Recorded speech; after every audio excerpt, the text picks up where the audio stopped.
couple different things. As you've probably seen behind Legislative Burnback, we have a timeline in regards to the contract process in this county since the AdTech situation developed. But more importantly, we are calling for three different things. The first and foremost, as you probably have seen over the last couple of days, the panel that was put together by the county executive that included Mr. Czar, included Mr. Cattell, as well as Mr. Rabinowitz, they came out with findings in regards to the contract process. We were happy to see this report. Their report demonstrated many of the things that we were looking for since April of this year. Proper disclosures, proper limitations on campaign contributions. These are all things that we were looking for back then, and we're happy to see that they're now. And we are urging the presiding officer, the county executive, we're urging both of them to act expeditiously so that we can move this process forward for the people of Nassau County. Currently, right now, as it sits, the presiding officer said that she would like to review. This seems to be a common theme, especially when we're talking about, I truly believe, when you're talking about people that have the character of a Czar or a Cattell or Rabinowitz, and then also the district attorney has put forward a bill. It seems like we just review and then we don't get to a point of actually implementing. And we need to urge we are here to urge the presiding officer to work in a bipartisan manner. This is the best thing for Nassau County. It will add transparency to our process, and it's extremely important that we're able to work together to be able to accomplish this. The second thing that I wanted to talk about is the fact that right now, as you probably well know, the the acting district attorney submitted a bill for legislation in regards to an inspector general. This was a component that was also in the Czar report, or lack of a better term, the panel report on the contract process. And we truly believe that this could also be vital to bring in transparency to the contract process.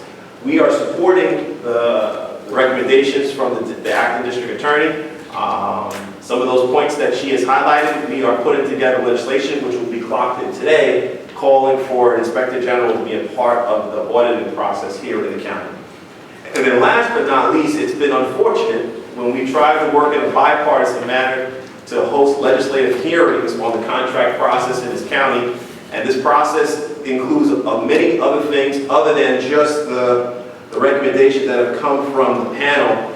Unfortunately, there are items that in regards to $25,000 contracts that don't have legislative approval, the 45-day rule, which we truly believe could be better managed, but if it's not going to be better managed, then obviously we need to make sure that we put the limitations in there. We've been calling for hearings now for well over 5 months into the contract process in Nassau County, and unfortunately, we have our concerns have fallen on deaf ears.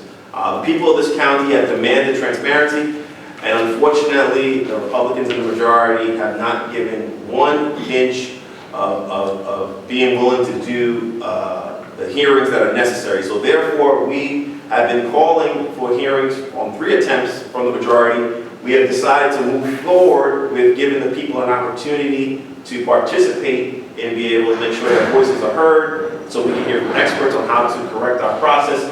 We have decided to call our own hearing on October 16th into the contract process for the county. That said, before I take questions, I just want to go through the timeline quickly, and then I'm going to ask Legislator Jacobs and whoever else that would like to speak on this matter. So just so you can see it, and I'll stand over here. On April 2015, the AdTech story breaks. On April 16th of that same month, the acting district attorney Singas announced a comprehensive review of Nassau's contract process. On April 21st, the Democratic minority colleagues here in government, we filed a lobbyist disclosure bill that talks about the proper disclosures in terms of email communication, so on and so forth. On April 30th, the Democratic Minority Caucus calls upon Norma Gonzalez for the first time. We're calling for a public hearing right here on April 30th. On May 4th, the U.S. Attorney from the Southern District, that office, they indict and arrest Adam and Dean Skelos.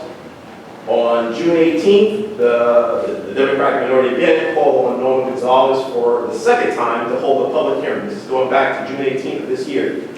Then on July 9th, acting district attorney releases a report of recommendations, as you all well remember, such as an inspector general. On July 31st, the Democratic minority, then we filed a bill, I talked about a little bit before, in regards to the 45-day rule. And making sure that things are brought to the floor. As you probably well know, there were some IT contracts that were right up against the 45-day rule going back to, I think, August.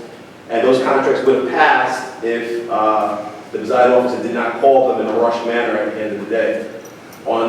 In August, the county executive appoints the independent panel, which includes Frank Czar, Robert Patel, Stu Rabinowitz. And then in September 14th of this month, the Democratic caucus, for the third time, we called for a public hearing in regards to the contract process here in Nassau County. And on September 25th, Czar then comes out with his reforms with Mr. Cattell and Mr. Rabinowitz. And then just now, in the last couple of days, yesterday, the district attorney submits legislation to establish an independent county inspector general. Democratic caucus, obviously, we support that. And we are now calling for public hearings again, also yesterday. And then lastly, today is about what I talked about before. Basically, we are calling for hearings, and we're announcing we're doing our own hearing on October 16th. And then we have also submitted legislation for an independent inspector general as well. That said, I'll let Legislator Jacobs have the floor. Well, I believe that the minority leader has really covered the timeline and has explained it. You know my purpose. I can tell you this is like Back to the Future. And I can tell you that having a panel such as this put together, which I do credit the county executive for doing, and having Frank Saab as the head of it, I mean, the only person standing up here with me that remembers those days is actually our minority leader. He was the finance director for us, and then on the minority, I was when we became the majority, and I was the majority leader. Went up to Albany, begged them for an oversight panel, rest is history. They laughed me out of Albany, but 3 months later, NIFA was formed. And the head of it was none other than Frank Saab.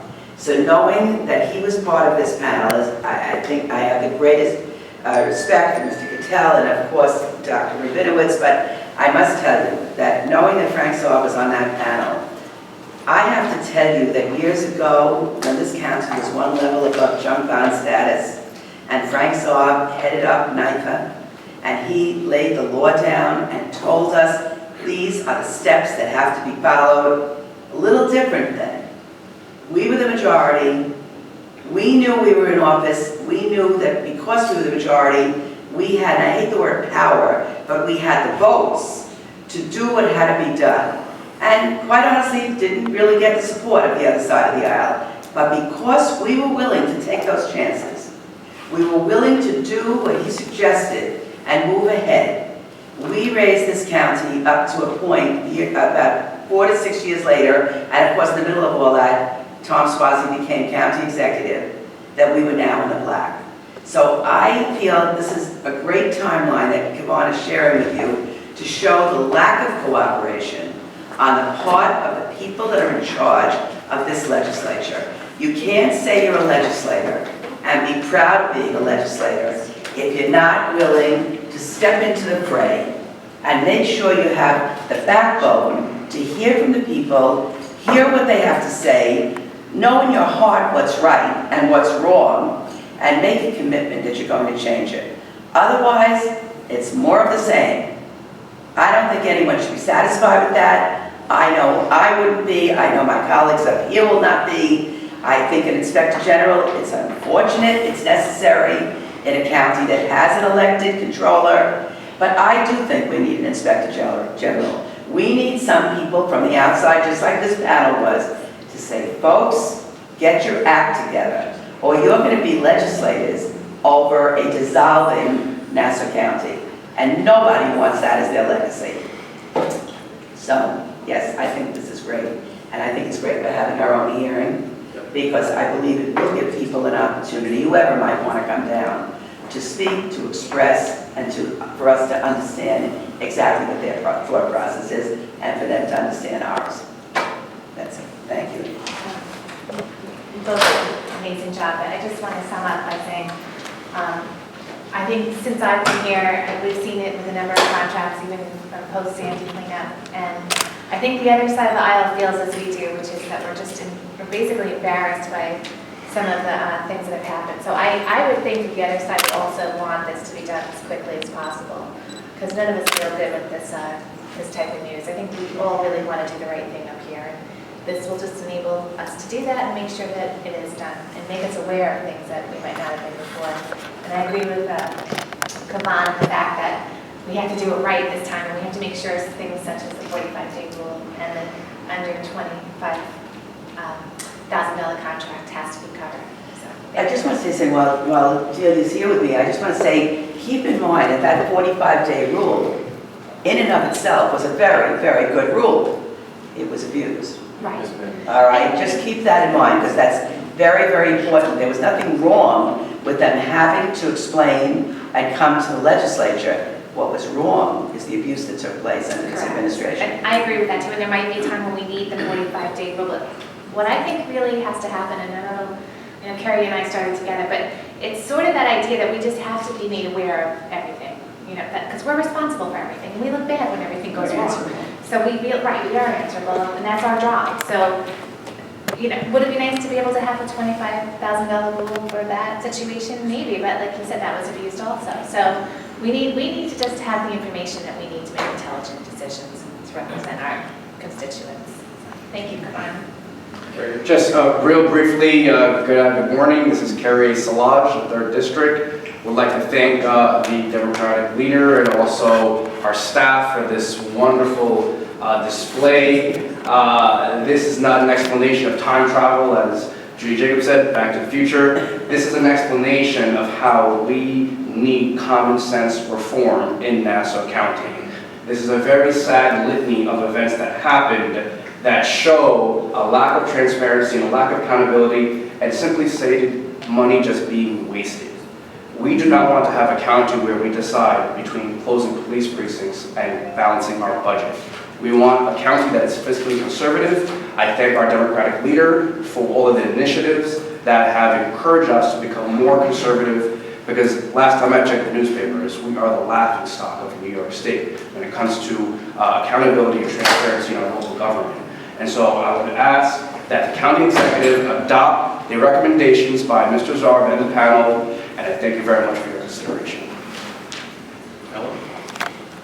Well, I think the minority leader clearly elucidated the issue and this timeline over here, and I think my colleagues already spoke about what needs to be done, but I just want to echo them and say we are trying to create a more transparent government. And I know as a legislator, I like to study each and every resolution that comes before me, and we need the information in order to do that. Everything that goes on in this county has to be scrutinized, and it's our obligation to really do a thorough job of that, and the only way we can do that is being provided the information. So I think it will be a great start to have a hearing. We have to listen to what other people have to say about this issue, and we have to make changes soon. Thank you. That said, I think each of the legislators summed it up as well. I'll be happy to take any questions.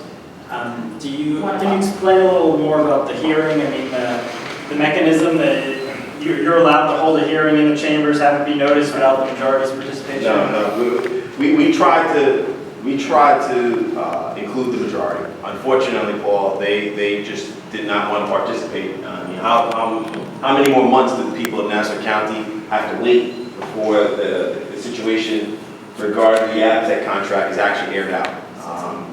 So from our standpoint, we've tried to do it the route of the presiding officer. The presiding officer, as you know, is the only one that has access to grant the use of the chamber. So if we don't have the access of the use of the chamber by October 16th, we'll be holding it right here in this room.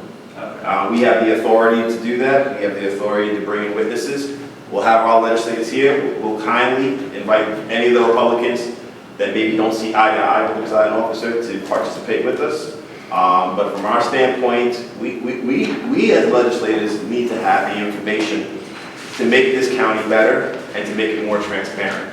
And that requires us to get testimony from witnesses, from good government groups, and maybe even possibly from other municipalities that are doing these measures already. So from our standpoint, it's very simple. We should not allow the Republican majority to hold back progress to ensure transparency is provided to this government. Thank you. Thank you. Thank you, guys.